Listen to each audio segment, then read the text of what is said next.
The world in which I grew up lacks anyone who chooses to listen, unless it's to feed their own selfish intentions.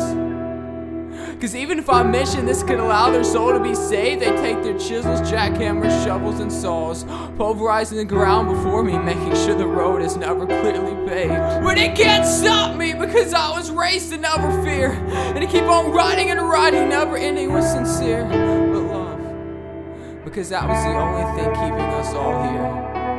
And as I grew older, I also grew more violent, and every ounce of rage turned another page in the book of my life that I wish I could have kept silent.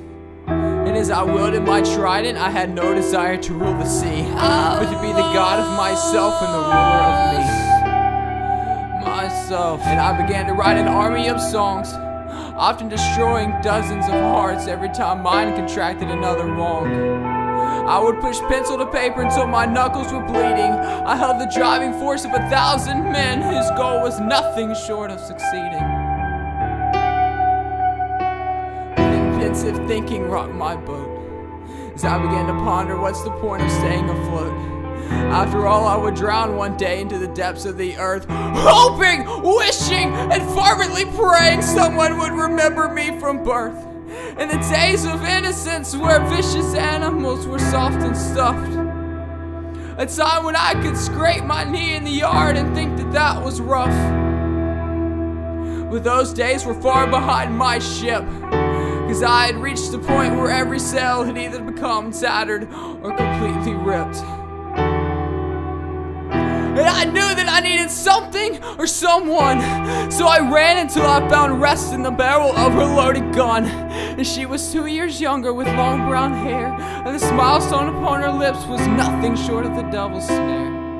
And as he banged upon his drum, so my heart pounded too, while the bangs upon her face covered up anything true. But still I chased after her, hoping to become content, finding myself in misery's chamber where my tears paid the rent. And for 3 months I watched the cycle unfold, praying to who would ever listen for the streets to be bold. And finally one night I decided I was through, cause there's no getting through to her or anyone else.